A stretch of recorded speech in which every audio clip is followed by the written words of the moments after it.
بالله من الشيطان الرجيم. بسم الله الرحمن الرحيم.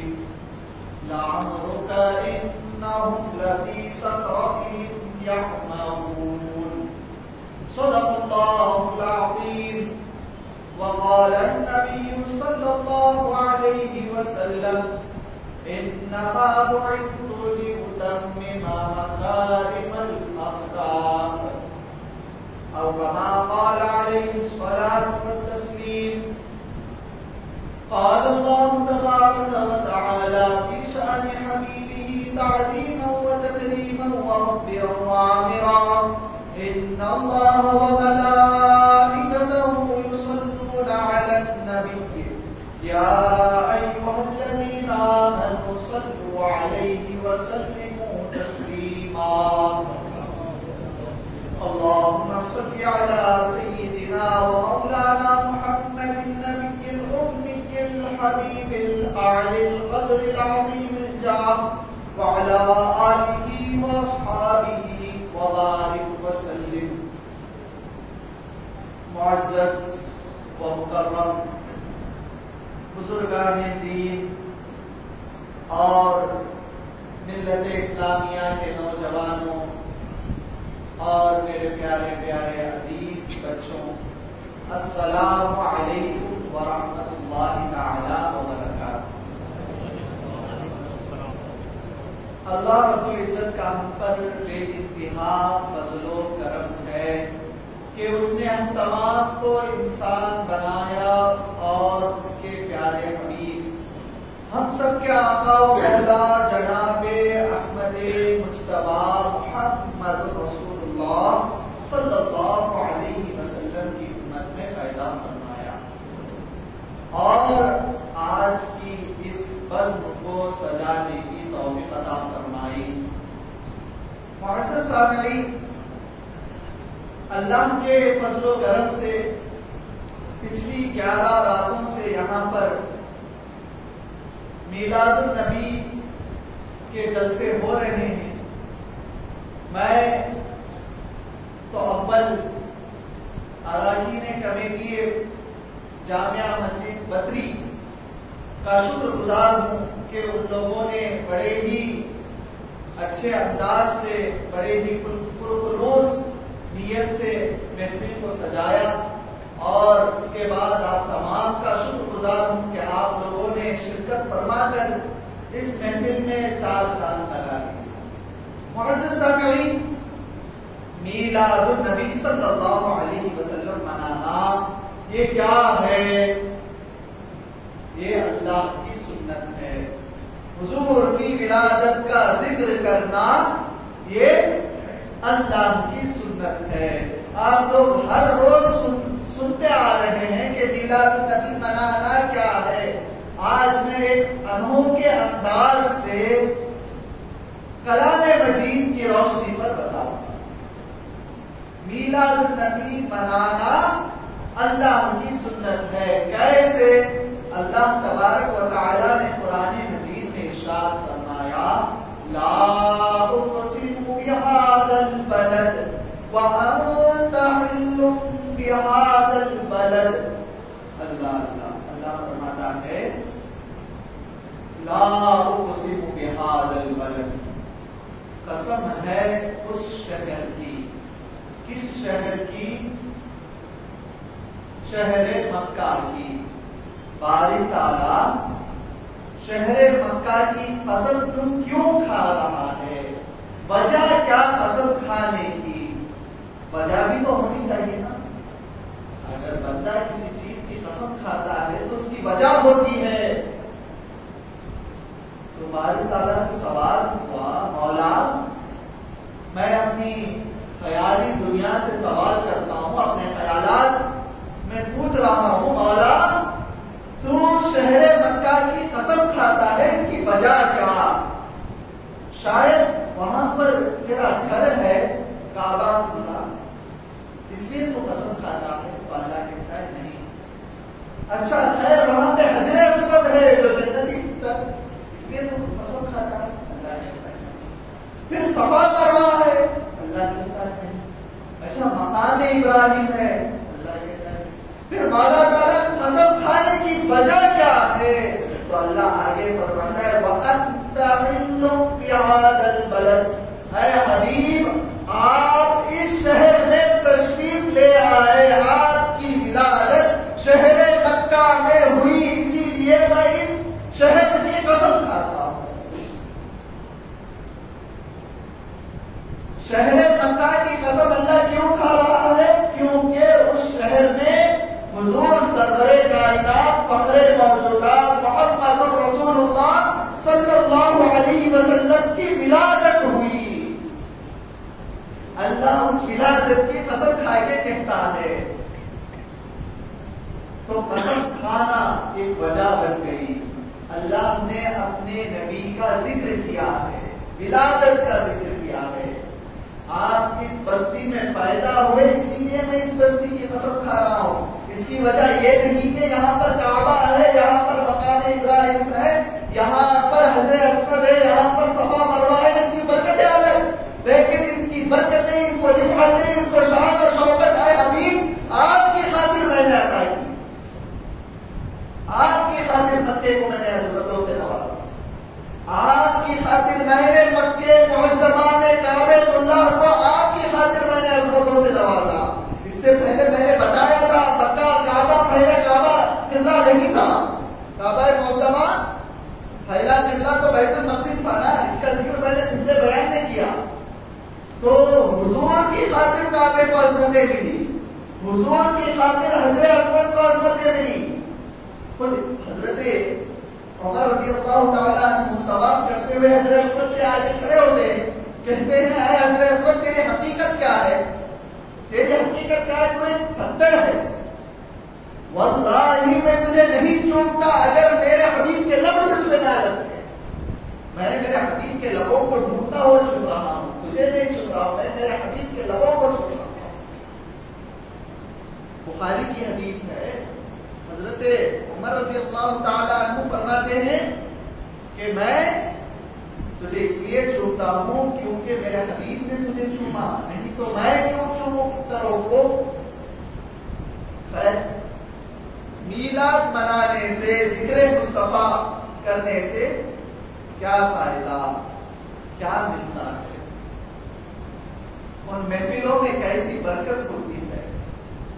امام شہاب الدین سہروردی رحمۃ اللہ علیہ بہت بڑے امام گزرے، آپ فرماتے ہیں کہ عرب میں ایک جزیرے میں ایک شخص، اس جزیرے کے کنارے میں ایک مسجد تھی، اس مسجد میں 12 سال تک چلا بیٹھا، 12 سال تک خدا کی عبادت میں وقت گزارا، مسجد میں اللہ کی عبادت میں، تسبیح و تحلیل میں 12 سال وقت گزارا۔ اس کے تعلق سے آپ لکھتے ہیں کہ وہ شخص اپنی آپ بیتی کہا، تو اس آپ بیتی کو امام شہاب الدین سہروردی اپنی کتاب میں لکھتے تھے، اور یہ امام آج کل کے امام نہیں، 800-700 سال پرانے امام۔ آپ فرماتے ہیں کہ وہ شخص لکھتا ہے، وہ شخص کہتا ہے کہ میں 12 سال تک ایک مسجد میں اللہ کی عبادت میں وقت گزارا، ایک دن ایسا آیا کہ چند لوگ مسجد کے اندر آئے، میں مسجد کے کنارے میں بیٹھ کر اللہ کا ذکر کرتا تھا، تو چند لوگ مسجد کے اندر آئے، داخل ہوئے، سیدھا مسجد کے درمیان میں بیٹھ گئے، مسجد کے ایک حصے میں دوسرے کنارے میں بیٹھ گئے، بیٹھ کر ذکر مصطفیٰ کرنے لگے۔ کیا کرنے لگے؟ ذکر مصطفیٰ، حضور کا ذکر، حضور کی شان و شوکت کرنے لگے۔ میرے دل و دماغ میں خیال آیا، مسجد اللہ کا گھر ہے، یہاں پر صرف اللہ کا ہی ذکر ہونا، یہاں پر صرف اللہ کا ہی ذکر ہونا، یہاں پر یہ لوگ کیوں حضور کا ذکر کر رہے ہیں؟ مجھے بات سمجھ میں نہیں آتی۔ یہ سوچ کر میں بیٹھ گیا، کیا سوچ کر؟ مسجد اللہ کا گھر ہے، صرف اللہ کا ہی ذکر ہونا، اللہ کے سوا کسی اور کا ذکر نہیں ہونا، یہ سوچ کر میں ان لوگوں کی محفل میں شرکت نہیں کیا، اور دوسری میں جہاں پر ذکر کر رہا تھا وہاں پر بیٹھ گیا۔ تو وہ لوگ آئے، حضور کا ذکر کیے، حضور کی تعریف میں بیان کیے، پھر نکل گئے۔ رات ہوئی، میں لیٹا اور میں خواب دیکھتا ہوں کہ حضور اسی مسجد میں اپنے اصحاب کے ساتھ تشریف لائے، اور وہ آدمی کہتا ہے کہ 12 سال سے جس جگہ میں نے اللہ کا ذکر میں وقت گزارا وہ جگہ خالی ہے، چند لمحوں کے لیے جو لوگ حضور کا ذکر کیے تھے مسجد میں، اس جگہ میں حضور اپنے اصحاب کے ساتھ تشریف لائے ہیں اور اس جگہ میں بیٹھے ہوئے ہیں، اور منظر اس طرح ہے، وہ آدمی کہتا ہے کہ حضرت ابو بکر رضی اللہ تعالیٰ عنہ کھڑے ہوئے ہیں، حضور کا ذکر کر رہے ہیں، اور حضور کہہ رہے ہیں ابو بکر تو نے حق کہا، ابو بکر تو نے حق کہا۔ میرے دماغ میں خیال آیا، مولا تعالیٰ میں نے 12 سال تیرے ذکر میں وقت گزارا، لیکن وہ جگہ خالی ہے جس جگہ پر چند لمحوں کے لیے تیرے حبیب کا ذکر ہوا، اس جگہ میں تیرے حبیب تشریف فرما ہے، تیرے حبیب کے اصحاب تشریف فرما ہے، یہ کیا ماجرا ہے؟ پھر تھوڑے دیر کے بعد، تھوڑے وقت میں میرے دماغ میں خیال آیا کہ میں بھی اس محفل میں جا کر ملوں، میں بھی اس محفل میں جا کر ملوں۔ تو جو ہی میرے دماغ میں خیال آیا تو میں اپنی جگہ سے اٹھنے لگا، تو آدمی کہتا ہے، اس کے خواب کو بیان کرتا ہے، جو ہی میں اٹھنے لگا تو زمین نے مجھے پکڑ کر کھینچ لیا، زمین سے آواز آئی، تب نہیں اٹھا، اب کیا اٹھ رہا ہے؟ تب نہیں اٹھا، اب کیا اٹھ رہا ہے؟ اب کہاں جا رہا ہے؟ جب اٹھنا تھا تب نہیں اٹھا۔ اللہ اللہ، وہ آدمی کہنے لگا کہ حضور کا ذکر جہاں پر ہوتا ہے وہاں پر انوارات اور تجلیات کا نزول ہوتا ہے۔ معزز سامعین، اس بات پر ایک حدیث بھی میں واضح کر دیتا ہوں، بخاری شریف کی حدیث ہے، کھا بیچنا پڑی صاحب، کیا یہ خیالی باتیں یہ نہیں، واضح کرتا ہوں، سن لو۔ حضور نے فرمایا، من رآنی فی المنام فقد رآنی فی الیقظۃ، من رآنی فی المنام فقد رآنی فی الحق۔ دو حدیثیں، جس نے مجھے خواب میں دیکھا اس نے مجھے حقیقت میں دیکھا، اس نے مجھے حقیقت میں دیکھا۔ اور ایک حدیث میں آتا ہے، حضور فرماتے ہیں، جو مجھے خواب میں دیکھا گویا کہ اس نے مجھے بیداری میں دیکھا، جگتے ہوئے آنکھوں سے دیکھا۔ تو حدیث بھی اس واقعے کو ثابت کر رہی ہے۔ معزز سامعین، کہنے کا مطلب یہ ہے، اگر آج ہم حضور کے لیے نہیں اٹھیں گے، آج ہم حضور کی خاطر اپنے آپ کو آگے نہیں بڑھائیں گے، تو قیامت کا منظر ہوگا، حضور شفاعتیں بانٹ رہے ہوں گے، ہم آگے بڑھ نہیں پائیں گے۔ وہاں پر بھی آواز آئے گی، دنیا میں جب میرے حبیب کا ذکر ہوتا تھا، دنیا میں جب میرے نبی کی تعریف ہوتی تھی، تو یہ کہہ کر بیٹھ جاتا تھا کہ جا کر کیا فائدہ ہوگا؟ دیکھ فائدہ ہو رہا ہے۔ ذکر مصطفیٰ کی محفلیں سجانے سے وہاں پر حضور خود تشریف لاتے تھے۔ میلاد مصطفیٰ کیا ملتا، کیا دیتے حضور؟ میں یہاں پر چند باتیں، چند تحقیق بتاتا ہوں قرآن سے۔ حضور کی شان، حضور کی عطا اور شان خدا، حضور کی شان کو اللہ کس طرح قرآن میں بیان کرتا ہے، یہ واضح کرتا ہوں۔ اللہ فرماتا ہے، وَأَمَّا السَّائِلَ فَلَا تَنْهَرْ۔ مصطفیٰ، آپ کی شان کیا ہے کہ آپ کسی بھی ماننے والے کو خالی ہاتھ نہیں بھیجتے، آپ کا کام ہے عطا کرنا، آپ کا کام ہے صرف عطا کرنا۔ حضور کے پاس، حضور کی شان کیا ہے، حضور کی صفت کیا ہے؟ اللہ فرماتا ہے آپ کا کام عطا کرنا، صرف عطا کرنا۔ حضور کے لیے یہ فرمایا۔ مولا میری شان کیا ہے؟ حضور کی شان خود کہتا ہے کہ وَأَمَّا السَّائِلَ فَلَا تَنْهَرْ، میرا حبیب وہ ہے جو مانگنے والے کو، منگتے کو خالی ہاتھ نہیں لوٹاتا، منگتے کی جھولی میں بھرتا۔ حدیثیں بھی بے شمار ہیں۔ اچھا، برکت کے لیے ایک حدیث بھی سنا دیتا ہوں اس آیت کے معنی۔ ایک مرتبہ ایسا ہوا، حضرت بلال رضی اللہ تعالیٰ عنہ فرماتے 90,000 درہم کسی نے تحفے میں لا کر پیش کی، تو حضور نے کیا کیا؟ اس حضور کے اخلاق دیکھیے، جو ہی حضور کے پاس مال آیا تو حضور نے کیا کیا؟ بلال رضی اللہ تعالیٰ عنہ کو بلایا، بلا کر کہا کہ اس مال کو اٹھاؤ، اس 90,000 درہم کو اٹھاؤ، جا کر غریبوں میں تقسیم کر دو، غریبوں میں تقسیم کر دو۔ تو حضرت بلال گئے، پورے غریبوں میں تقسیم کر دی۔ پھر اچانک ایک آدمی آیا، آ کر کہنے لگا اے اللہ کے حبیب، میں حاجت مند ہوں، مجھے نہیں ملا، مجھے کچھ نہیں ملا۔ تو حضور صلی اللہ علیہ وسلم نے فرمایا اے اللہ کے بندے، تو کیوں پریشان ہوتا ہے؟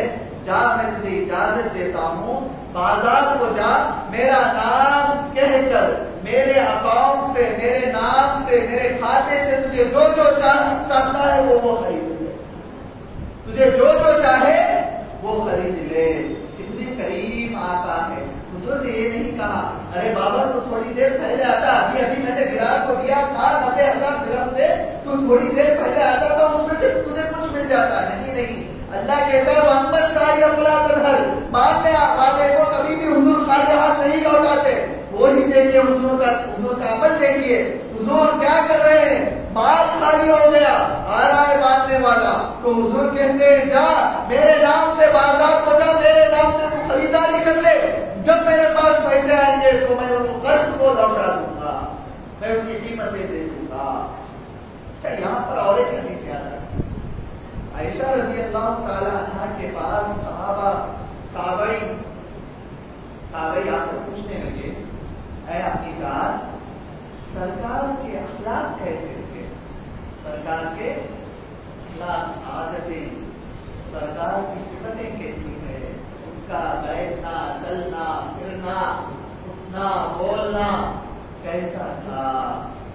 تو امی عائشہ رضی اللہ تعالیٰ عنہ فرماتی ہے کان خلقہ القرآن، کان خلقہ القرآن۔ آپ فرماتی ہیں کہ میرے آقا محمد مصطفیٰ صلی اللہ علیہ وسلم کے اخلاق کو پوچھتے ہو، ان کے اخلاق کیا ہے؟ ان کے اخلاق سراپا قرآن ہے، سراپا قرآن ہے۔ اگر اللہ کے احکام کو کتابی شکل میں دیکھنا چاہتے ہو تو مصحف کلام مجید قرآن مجید ہے۔ اگر اللہ کے احکام کو، اللہ کے فرامین کو چلتا پھرتا کسی ماڈل کو دیکھنا چاہتے ہیں، کسی نمونے کو دیکھنا چاہتے ہیں تو حضور کا سراپا، حضور کا وجود ہے، انور ہے۔ خیر، آگے وہ بات جو میں نے شروع میں کہی، وَأَمَّا السَّائِلَ فَلَا تَنْهَرْ۔ حضور کے لیے اللہ نے کیا کہا؟ اے حبیب، آپ کے اخلاق، آپ کی شان یہ ہے کہ آپ کسی بھی ماننے والے کو خالی ہاتھ نہیں لوٹاتے، خالی ہاتھ نہیں لوٹاتے۔ مولا تیرے حبیب کے لیے تو نے یہ کہا، تیری شان کیا ہے؟ تو اللہ کہتا ہے قُلِ اللَّهُمَّ مَالِكَ الْمُلْكِ تُؤْتِي الْمُلْكَ مَن تَشَاءُ وَتَنزِعُ الْمُلْكَ مِمَّن تَشَاءُ۔ اللہ فرماتا ہے اے حبیب آپ کہہ دو میری شان کیا ہے؟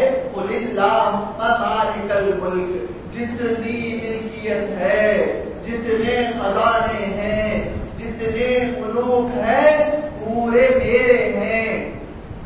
میں جسے چاہتا ہوں دیتا ہوں، اور میری شان یہ بھی ہے جس سے چاہتا ہوں چھین بھی لیتا ہوں۔ تو اللہ کی شان کیا ہے؟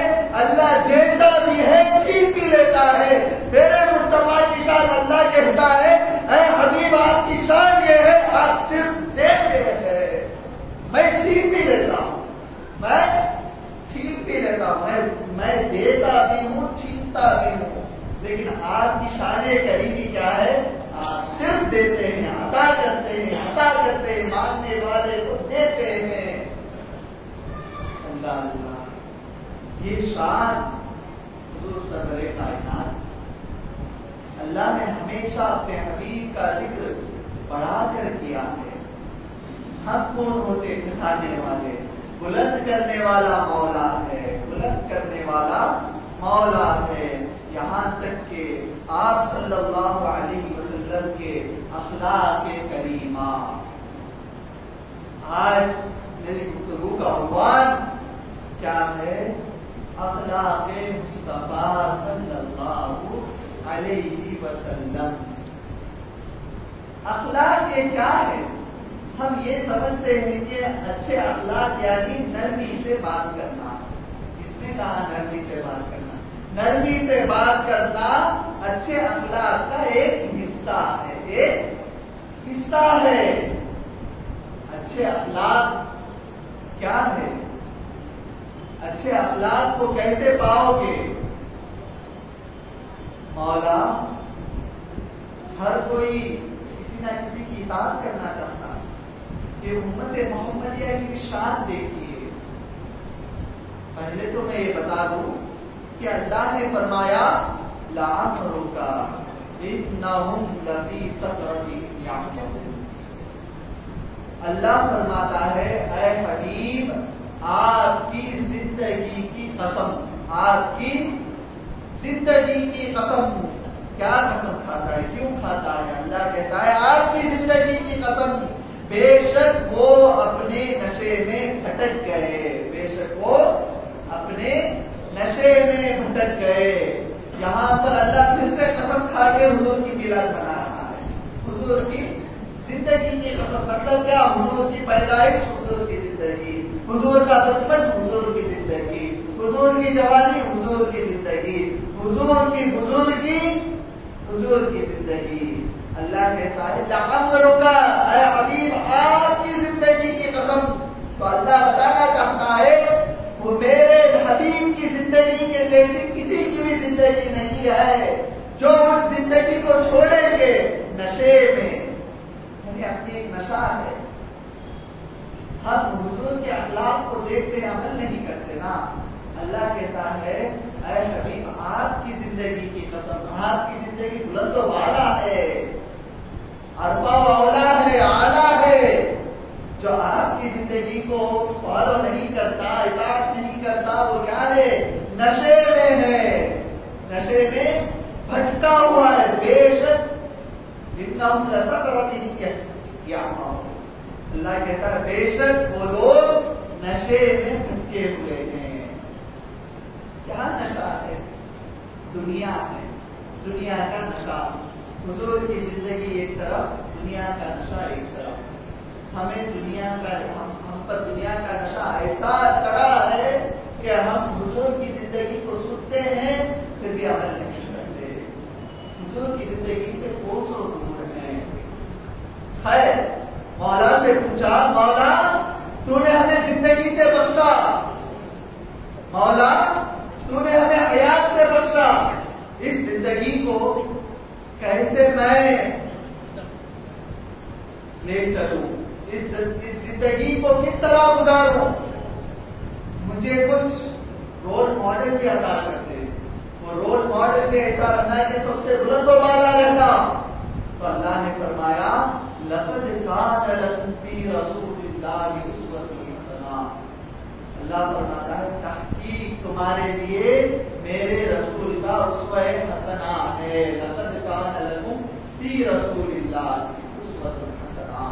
میرے حبیب کی زندگی تمہارے آگے ہے. مولا میرے حبیب کی زندگی کیسی ہے، ان کے اخلاق کیسے ہیں؟ تو اللہ کہتا ہے انک لعلی خلق عظیم. اے حبیب آپ کے اخلاق سب سے اعلیٰ و ارفع ہے. یہ دعا ایسے ذہن میں رکھیے. امت محمدیہ سب سے اعلیٰ ہے، سب سے افضل ہے. تمام امتوں سے سب سے افضل، سب سے اشرف اس کا درجہ امت محمدیہ کا. وجہ کیا؟ اللہ فرماتا ہے کنتم خیر امت اخرجت للناس تأمرون بالمعروف وتنہون عن المنکر. اللہ کہتا ہے کنتم خیر امہ، اے امت محمدیہ تم سب سے بہترین امت ہو. وجہ کیا ہے؟ بہترین امت ہونے کی وجہ کیا ہے؟ کنتم خیر امت اخرجت للناس، تم لوگوں کی طرف نکلتے ہو. کیا نکلتے ہو؟ کیا کرتے ہو نکل کر؟ تأمرون بالمعروف، بھلائی کا حکم دیتے ہو، وَتَنْهَوْنَ عَنِ الْمُنکَرِ اور برائی سے روکتے ہو۔ مولا اور ایک سوال میرے دماغ میں آتا ہے، پچھلی بھی امتیں تھی، ان میں بھی تیرے نیک بندے تھے، ہم سنتے نا بنی اسرائیل کے ایک ولی تھے، بنی اسرائیل میں ایک ولی ایسے تھے، کئی واقعات حدیثوں میں آتے ہیں، بخاری میں آتے ہیں، بنی اسرائیل میں بھی اولیاء اکرام تھے، سورہ یاسین میں بھی اولیاء اکرام کا ذکر ہے جو بنی اسرائیل کے اولیاء اکرام تھے۔ تو قرآن میں جگہ جگہ پر سورہ کہف میں بھی اولیاء اکرام کا ذکر ہے، حضرت خضر علیہ السلام کا ذکر ہے سورہ کہف میں۔ تو کہتا ہوں مولا تعالیٰ پرانی امتوں میں بھی تیرے نیک بندے تھے، پرانی امتوں میں بھی تیرے نیک بندے تھے، وہ بھی تو بھلائی کا حکم دیتے تھے نا۔ یہاں پر سوال کیا ہے، کیوں بہتر امت ہے؟ لوگ یہ سمجھتے ہیں کہ ہم لوگوں کو بھلائی کا حکم دیتے ہیں، برائی سے روکتے، صحیح بات ہے، قرآن کا ترجمہ بھی وہ ہے، بھلائی کا حکم دے رہے ہیں، برائی سے روک رہے ہیں، اسی لیے اللہ نے بہترین امت قرار دیا قرآن میں۔ لیکن میرا سوال یہ بھی ہے، پچھلی امتیں، پچھلی انبیاء علیہ السلام کی امتیں، موسیٰ علیہ السلام کی امت میں بھی اولیاء اکرام تھے نا، وہ بھی تو لوگوں کو بھلائی کا حکم دیتے تھے ہوں گے نا۔ حضرت عیسیٰ علیہ السلام کے زمانے میں ان کے حواریین لوگوں کو بھلائی کا حکم دیتے تھے ہوں گے نا، لوگوں کو برائی سے روکتے تھے ہوں گے نا۔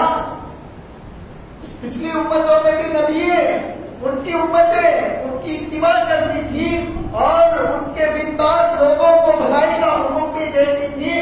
مولا میں پوچھتا ہوں ان امتوں نے بھی ان کے نبیوں کی اطاعت کی، ان امتوں نے بھی بھلائی کا حکم دیا، ان امتوں نے بھی برائی سے اپنے دوستوں کو احباب کو روکا، لیکن تو نے نہیں کہا کہ موسیٰ علیہ السلام کی امت سب سے بہتر ہے، عیسیٰ علیہ السلام کی امت سب سے بہتر ہے، داؤد علیہ السلام کی امت سب سے بہتر ہے، نوح علیہ السلام کی امت سب سے بہتر ہے، تو نے نہیں کہا۔ جب تو نے کہا تو کیا کہا؟ امت محمدیہ، میرے مصطفیٰ کی امت سب سے بہتر ہے۔ وجہ کیا ہے؟ ہم یہ سمجھتے ہیں کہ وجہ یہ ہے کہ نیکی کا حکم دیتے ہیں، بھلائی سے روکتے ہیں، نہیں، وجہ یہ ہے کہ وہ امت بھلائی کا حکم تو دیتی تھی، برائی سے تو روکتی تھی، لیکن ان کے درمیان میرے حبیب نہیں تھے۔ وہ امت مصطفیٰ علیہ السلام، وہ امت آ کر موسیٰ علیہ السلام کا طریقہ بیان کرتی تھی، عیسیٰ علیہ السلام کا طریقہ بیان کرتی تھی۔ تو یہاں پر ایک بات پتہ چلتی ہے، وہ امتیں بھی بھلائی کا حکم دیتی ہے، لیکن اللہ کہتا ہے تم خیر نہیں، خیر امت محمدیہ ہے۔ کیوں خیر امت محمدیہ ہے؟ کیونکہ خیر الرسول ہے، امام الانبیاء ہے، میرا مصطفیٰ ہے، جس کے اخلاق سب سے اعلیٰ و ارفع ہے، ان اخلاق کی تم درس دیتے ہو۔ کیا سناتے ہیں؟ کیا سناتے ہیں؟ بھلائی کا حکم دیتے نا، کیا بولتے جاتے ہو کسی سے؟ حضور صلی اللہ علیہ وسلم نے فرمایا نماز میری آنکھوں کی ٹھنڈک ہے۔ حضور صلی اللہ علیہ وسلم نے فرمایا مسواک کی اتنی فضیلتیں ہیں۔ حضور صلی اللہ علیہ وسلم نے فرمایا عطر لگانا سنت ہے۔ حضور صلی اللہ علیہ وسلم نے فرمایا مومن وہی ہے جس کے ہاتھ اور زبان سے دوسرا مسلمان محفوظ رہے۔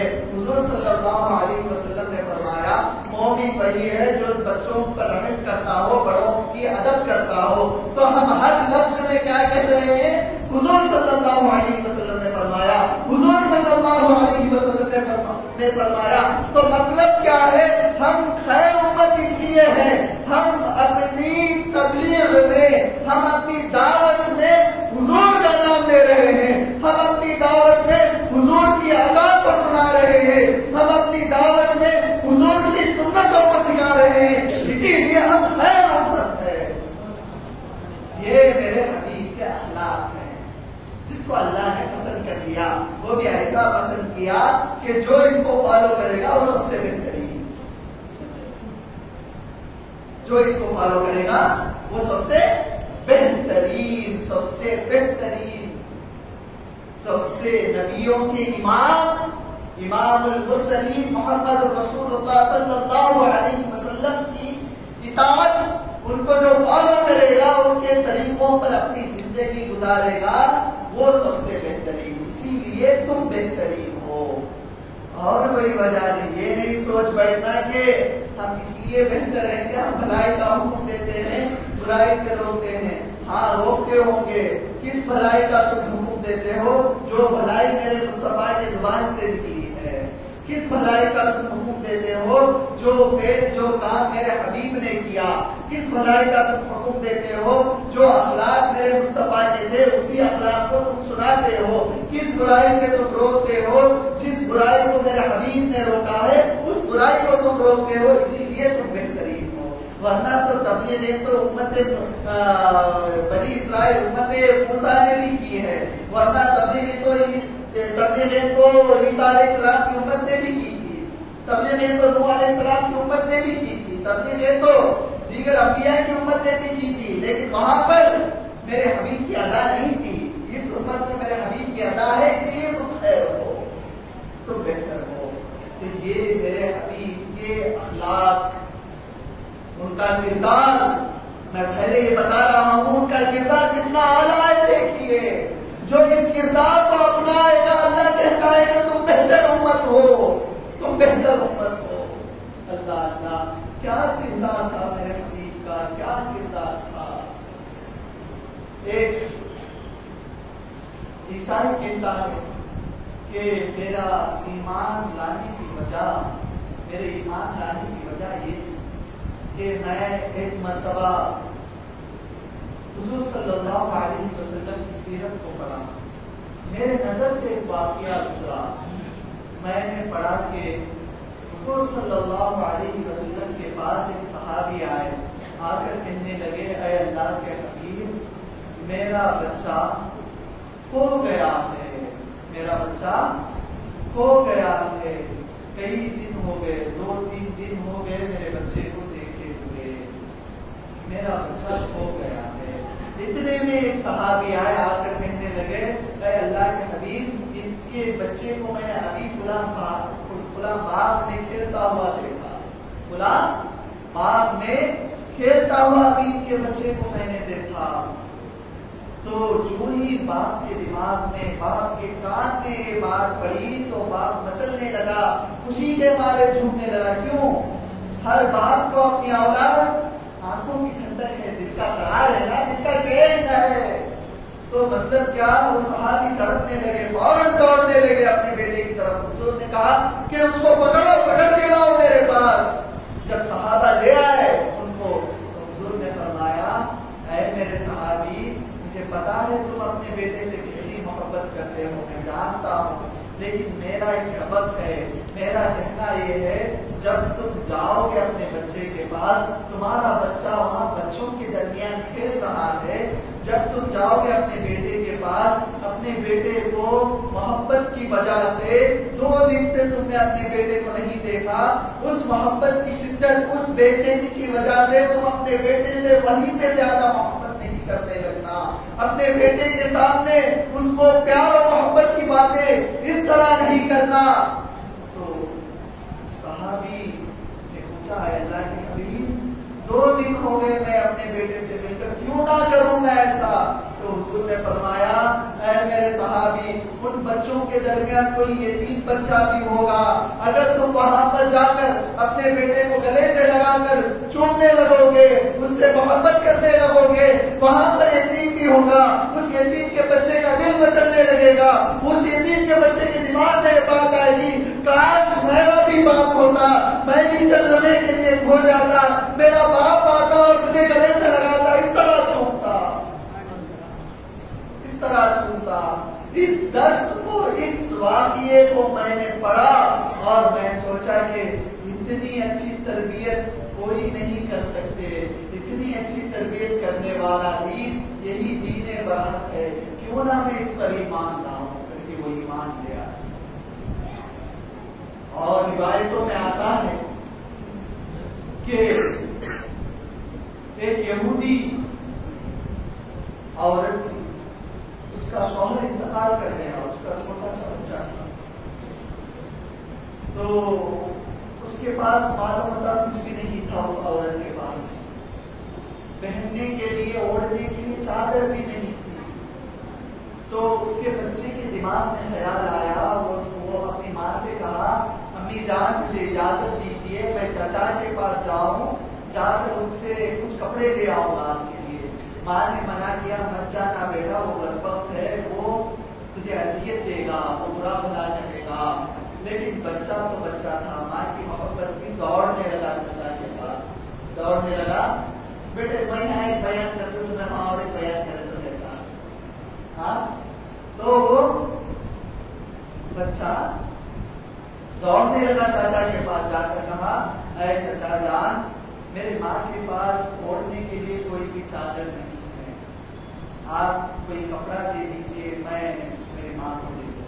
تو اس بچے کو خدا بنا کہہ کر اسے ڈانٹ کر چچا نے اسے ہٹا دیا، اسے دھمکا دیا، نکل جا یہاں سے کہہ کر۔ وہ بچہ روتا ہوا آیا تو راستے میں کسی سے ملاقات ہوئی، تو وہ ملاقات کس سے ہوئی؟ کسی صحابی سے ہوئی۔ تو انہوں نے کہا کہ اے بیٹا کیا ہوا؟ تو بچہ کہنے لگا ایسا میرے ابا کا انتقال ہو گیا، میرے ماں کے پاس پہننے کے لیے کچھ بھی نہیں ہے۔ تو انہوں نے کہا کہ تم جاؤ محمد کے پاس صلی اللہ علیہ وسلم کے پاس جاؤ، وہ تمہاری مدد کریں گے۔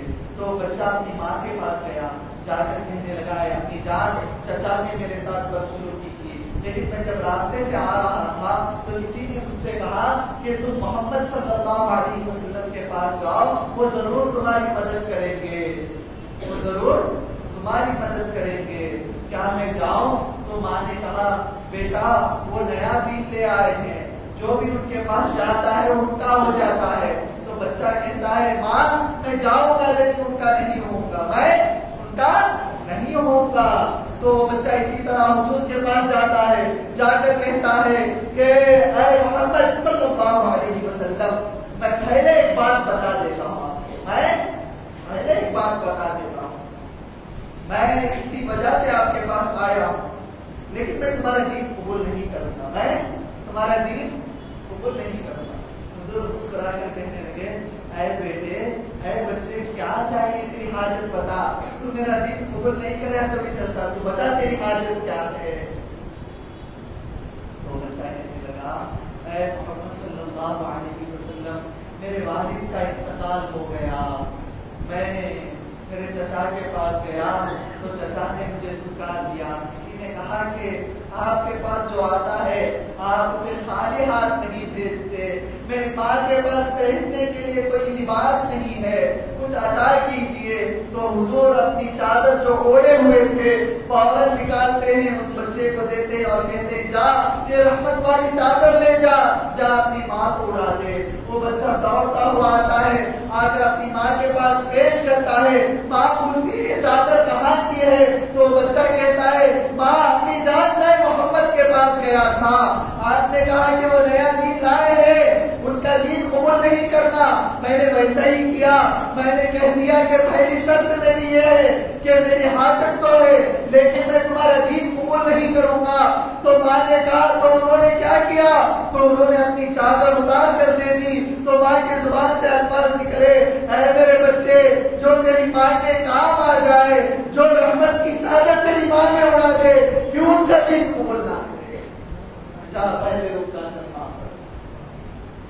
اللہ اللہ حضور کے اخلاق کو دیکھ کر سن کر پڑھ کر لوگ مسلمان ہو رہے ہیں، لوگ مسلمان ہو رہے ہیں۔ آج ہماری بدبختی، ہم گناہگار، بدکار، سیاہکار، بے وفا، ہم حضور کے بے وفا ہیں۔ اللہ اللہ کتنے قریب نبی ہیں، کتنے قریب نبی ہیں۔ حضرت فضل بن عباس رضی اللہ تعالیٰ فرماتے ہیں میں ہی سب سے آخر شخص ہوں جو حضور صلی اللہ علیہ وسلم کا چہرہ انور کو دیکھا، جس نے حضور صلی اللہ علیہ وسلم کے چہرے کو دیکھا، میں ہی وہ آخر شخص ہوں۔ وہ کہتے ہیں کہ جب حضور صلی اللہ علیہ وسلم کو قبر انور میں اتارا تو آپ کے کفن مبارک کی گاٹیوں کو کھولا، جب میں کھولا تو میرے دماغ میں خیال آیا یہ ایک مرتبہ حضور کا چہرہ دیکھوں، یہ سوچ کر جب میں نے کفن کو کھولا تو لبے مبارک ہل رہے ہیں، حضور کے لبے مبارک ہل رہے ہیں۔ جب میں نے سوچا کہ ان لبوں سے کیا نکل رہا ہے، کچھ آواز آ رہی ہے، جب میرے کان میں ان لبوں کے پاس لگایا تو میں سنتا ہوں کہ حضور کہہ رہے ہیں ربی حبلی امتی، اے اللہ میری امت کو میرے حوالے کر دے، میری امت کو میرے حوالے کر دے۔ اللہ اللہ، حضور پیدا بھی ہوئے یہی کہتے ہوئے ربی حبلی امتی، ربی حبلی امتی کہتے ہوئے پیدا ہوئے۔ اللہ اللہ، جب دنیا سے ظاہری مثال کر کے جا رہے ہیں، قبر انور پر جب دیکھ رہے، بخاری شریف کی حدیث ہے، آپ فرماتے ہیں لبے انور سے حضور کے یہ آواز آ رہی تھی، اے مولا میری امت کو میرے حوالے کر دے، میری امت کو میرے حوالے کر دے۔ جب میں یہ حدیث پڑھتا ہوں، اے اللہ کے رسول، میں بدکار، میں سیاہکار، آپ کی سنتوں کو چھوڑتا ہوں، آپ کی وفاداری نہیں کرتا ہوں، آپ سے محبت نہیں کرتا ہوں، لیکن آپ کی شان کریمی دیکھیے، اس غدار کو بھی آپ مان رہے ہیں اللہ سے، اس غدار کو بھی مان رہے ہیں۔ ہماری زندگی کیا ہونی چاہیے؟ اللہ اللہ، میلاد النبی ہے، میلاد الرسول ہے، آج عہد کر لو۔ میلاد کا تحفہ کیا ہے؟ آج عہد کر لو۔ میلاد میں تو محفلیں بہت سجا دی، میلاد میں تبرکات بہت بانٹ دیے، آج عہد کر لو۔ یہ تحفہ کیا تحفہ؟ آج سے میں گناہ چھوڑ دوں گا، آج سے سنت رسول کو اپنا لوں گا، آج سے حضور کی زندگی میری زندگی ہو جائے گی۔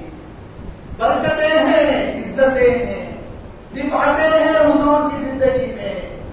میں نے پہلے بھی بیان کیا، جمعہ میں نے بتایا کیا رفعتیں ہیں، حضور کی ادا کو ادا کرنے میں کیا رفعتیں ہیں۔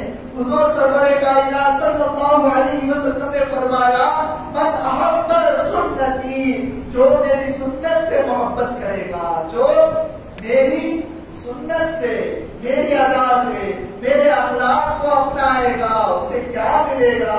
ہم سنتوں کو پھیر کر، سنتوں سے منہ موڑ کر ہم یہ سمجھتے ہیں کہ ہمیں عزت مل جائے گی، داڑھی کو شیو کر کر ہم یہ سمجھتے ہیں کہ مجھے عزت ملے گی، نہیں ملے گی بابا۔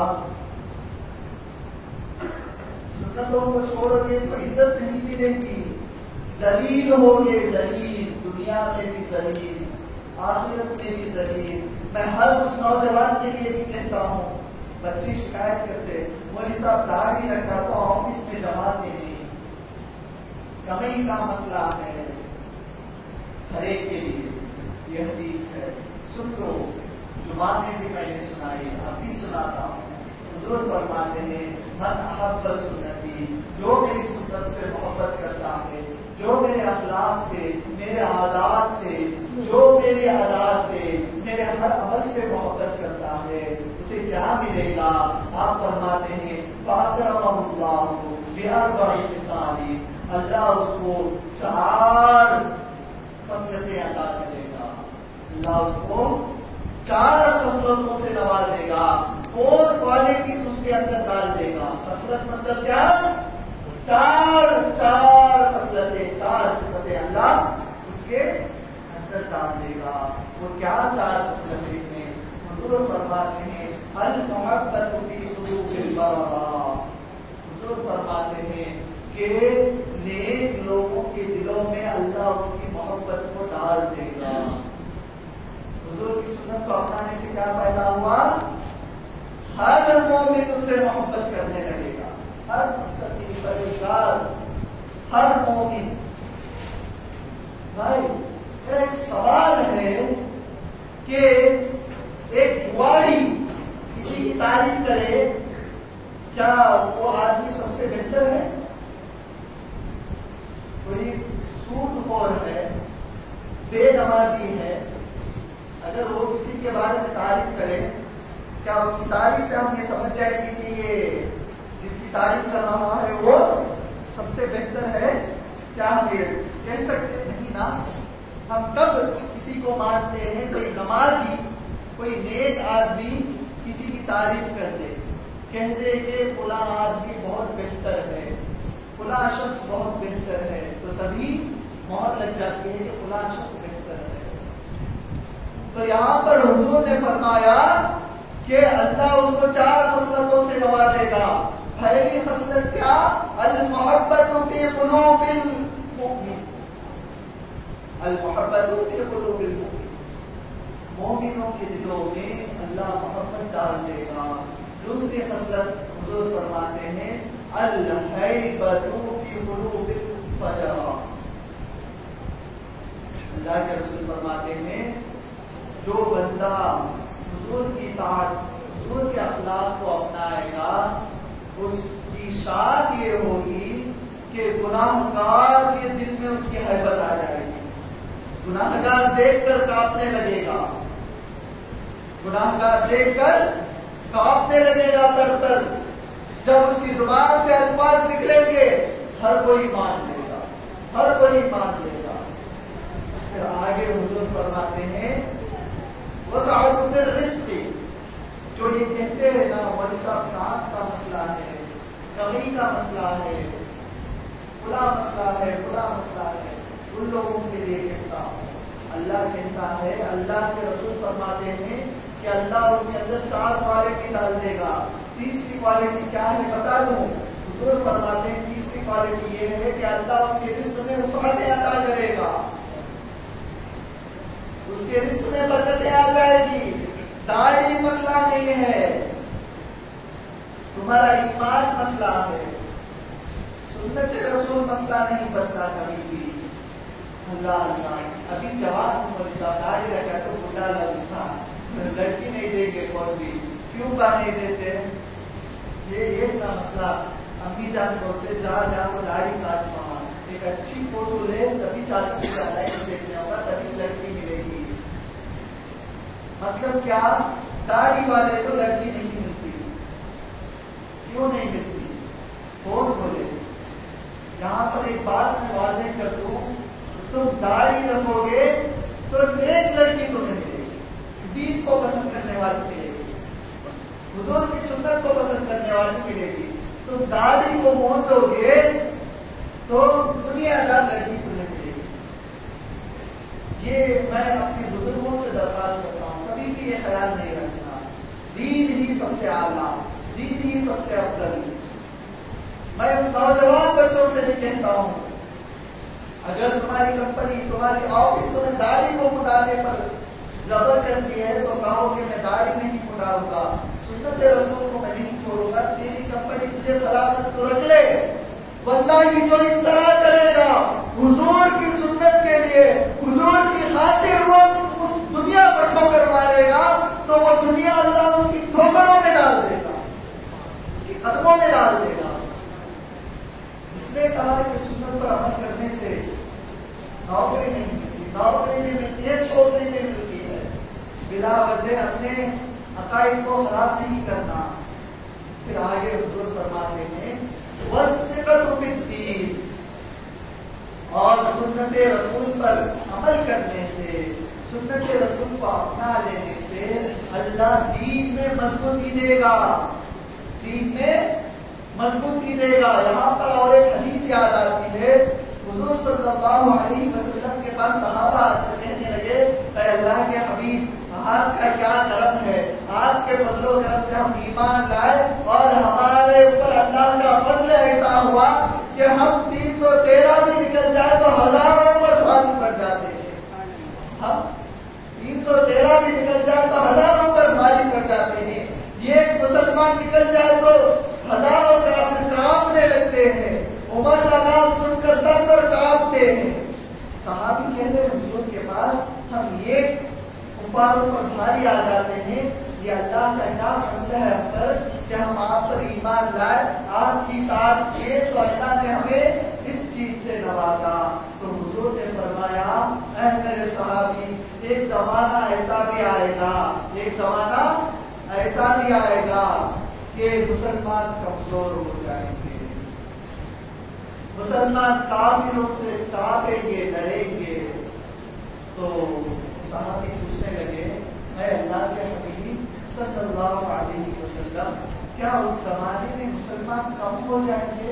اس مسلمانوں کی تعداد کم ہوگی؟ تو حضور نے فرمایا نہیں نہیں، مسلمان کثرت سے ہوں گے، ہر جگہ مسلمان نظر آئیں گے۔ تو صحابی پوچھنے لگے اے اللہ کے حبیب، پھر کیوں کمزور رہیں گے مسلمان، کیوں کافر کو دیکھ کر ڈریں گے؟ تو حضور نے کہا اس کی وجہ یہ ہوگی کہ مسلمان دنیا دار ہو جائیں گے، دنیا سے محبت کریں گے۔ اللہ، تو آج ہماری زندگی میں ویسی ہی ہے، ڈرتے ہیں نا ہم کافروں سے۔ کیوں؟ صحابہ نے حضور کی اطاعت کی، سنت رسول اپنی زندگی بنا لی، ادائے مصطفیٰ اپنی ادا بنا لی، ہر عمل حضور کی زندگی کے مطابق کا رہا۔ وہ بھی زندگی کیسی زندگی حضور کی؟ میں نے تو بیان کیا، میں نے تو بتایا کہ اللہ قسمیں کھا کر کہتا ہے کہ اے حبیب، آپ کی زندگی کی قسم ہے، آپ کی بچپن کی قسم ہے، آپ کی جوانی کی قسم ہے، آپ کی بزرگی کی قسم ہے، آپ کے ہر لمحے کی قسم ہے، وہ لوگ جو اپنے نشے میں بھٹک گئے، بے شک وہ لوگ اپنے نشے میں بھٹک گئے، اس آیت سے خوف ہوتی ہے کہ مولا ہم بھی وہ نشے میں ڈوبے ہوئے ہیں۔ تیرے حبیب کی زندگی کو ہر لمحہ سنتے ہیں، تیرے حبیب کی سنتوں کو تو سنتے ہیں، تیرے نبی نے کہا کہ نگاہوں کو نیچے رکھو، پھر بھی یہ نگاہیں بھٹکتی ہے۔ مولا تیرے نبی نے کہا کہ جھوٹ مت بولو، پھر بھی یہ زبان پھسلتی ہے۔ مولا تیرے نبی نے کہا کہ کسی کو اذیت مت دو اپنے ہاتھ سے، مولا پھر بھی ہمارا ہاتھ تو وہ پر چلتا ہے۔ مولا تیرے حبیب کے فرامین کے خلاف تو ہماری زندگی ہے، وہ بھٹکے ہوئے لوگ ہیں، ہم تو نہیں۔ حضور نے حدیث کہا کہ ایک زمانہ آئے گا میرے صحابی، مسلمان کثرت سے ہوں گے لیکن کفاروں سے ڈریں گے۔ اس کی وجہ واضح ہے، حضور نے کہا کہ سنتوں کو چھوڑو گے تو کافروں سے پالا پڑے گا، تمہارا دین کمزور ہوگا، تمہارا دین کمزور ہوگا، تمہارا جو حیبت، تمہاری جو خشیتیں ہیں، تمہارا جو جلال ہے یہ ختم ہو جائے گا۔ تو حضور کی سنتوں سے اپنی زندگی کو سنوارو، حضور کی ادا کو اپنی ادا بنا لو، اسی میں کمال ہے، اسی میں کمال ہے، اسی میں کامیابی ہے۔ کیوں؟ اللہ نے کہا لقد کان لکم، اے لوگ جان لو تمہارے لیے اس کو حسنہ کیا ہے؟ میرا حبیب ہے۔ لقد کان لکم فی رسول اللہ اسوۃ حسنہ، اللہ فرماتا ہے میرے حبیب کی زندگی تمہارے لیے سب سے بڑا کامیاب ہے، سب سے بہتر کردار میرے حبیب کا کردار ہے، جو یتیموں کے لیے بھی سہارا ہے، جو بیواؤں کا بھی سہارا ہے۔ ہماری زندگی کیا ہے؟ حضور کی زندگی کیا ہے؟ ہم اور کریں گے۔ آج ہم وعدہ کر کے اٹھیں گے، یہاں سے آج ہم وعدہ کر کے اٹھیں گے، جو گناہ میں کر رہا ہوں چھوڑ دوں گا، ادائے مصطفیٰ پر اپنی زندگی گزاروں گا، جو لمحے گزر گئی عمر، 70 برس بیت گئے، 40 برس بیت گئے، 30 برس بیت گئے تو بیت گئے، لیکن آنے والی زندگی مصطفیٰ والی زندگی ہوگی، اخلاق مصطفیٰ میری زندگی ہوگی، کردار مصطفیٰ میری زندگی ہوگی۔ یہ زبان جب ماں باپ کے آگے چلے گی تو ڈھیلی چلے گی۔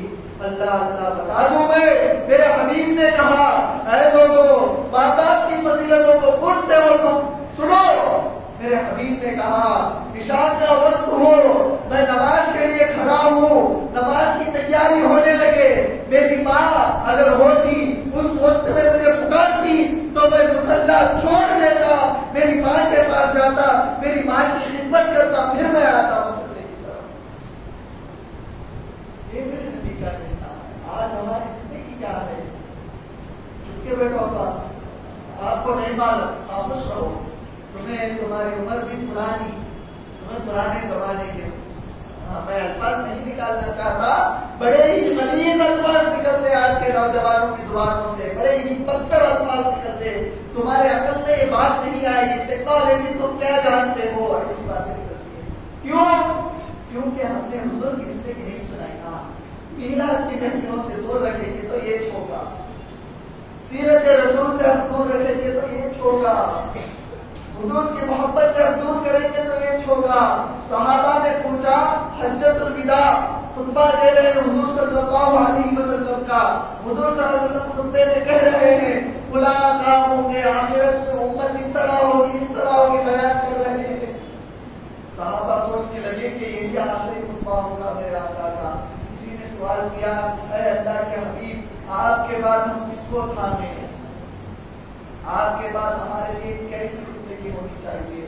تو حضور نے فرمایا کہ میرے بعد تم قرآن کو تھام لو اور میری سنت کو تھام لو, میری سنت کو اور قرآن کو تھام لو, کبھی بھی تم گمراہ نہیں ہوگے, کبھی بھی تم لن تضلوا ابدا. حضور فرماتے ہیں میری سنت اور اللہ کے کلام کو تھام لو, کبھی بھی گمراہ نہیں ہوگے. معزز سامعین, حضور کی ادا کو اپنا لو, حضور کی زندگی اپنی زندگی بنا لو. حضور کی زندگی, حضور کی اطاعت کی ہی بھلائی ہے, حضور کی اطاعت کو ہی اللہ پسند کرتا ہے. اسی لیے تمہیں اللہ نے سب سے بہتر امت کہا, اسی لیے اللہ نے تمہارے درجے کو دیگر امتوں پر فضیلت بخشی. کیوں؟ کیونکہ تم ادائے مصطفیٰ کو ادا کرتے ہو, تم حضور کی سنتوں پر عمل کرتے ہو. واقعی ہم کر رہے ہیں, غور کیجیے. آج یہاں سے اٹھیں گے تو یہ کہہ کر اٹھیں گے میرے حبیب نے کہا کہ جعلت قرۃ عینی فی الصلاۃ, نماز میری آنکھوں کی ٹھنڈک ہے. اے حبیب میں نے آپ کی آنکھوں کی ٹھنڈک کو بہت چھینا. 40 سال بیت گئے میں نے فجر کی نماز چھوڑی, 40 سال بیت گئے میں نے ظہر کی نمازیں چھوڑی, زندگی بیت گئی میں نے کئی نمازیں چھوڑی, آپ کی آنکھوں کو میں نے تکلیف پہنچائی. اے اللہ کے حبیب آئندہ نہیں ہوگا, میں فجر بھی پڑھوں گا, ظہر بھی پڑھوں گا, عصر بھی پڑھوں گا, مغرب بھی پڑھوں گا, عشاء بھی پڑھوں گا, ساتھ درود بھی پڑھوں گا. آپ کی دل کو بھی ٹھنڈک پہنچاؤں گا, آپ کی آنکھوں کو بھی ٹھنڈک پہنچاؤں گا. یہ عہد کر کر رکھیے. کوئی جھوٹ بولتا ہے تو جھوٹ چھوڑ دوں گا, کوئی بدکاری کرتا ہے اے اللہ کے حبیب میں بدکاری چھوڑ دوں گا, آج سے نہیں کروں گا, آج سے چھوڑ دوں گا.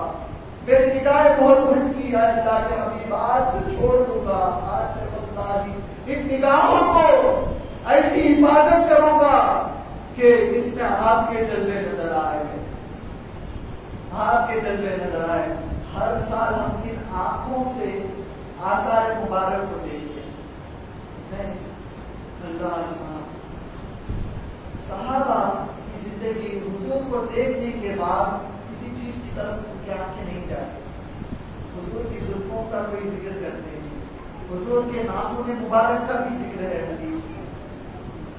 صحابیہ فرماتی ہے ایک مرتبہ میرے ابا جان کو کسی چیز کا سوال کرنا تھا تو میں سوچی کہ میں بھی ساتھ میں جاؤں گی اور جا کر جمال مصطفیٰ کو دیکھوں گی, سرکار کا چہرہ دیکھوں گی.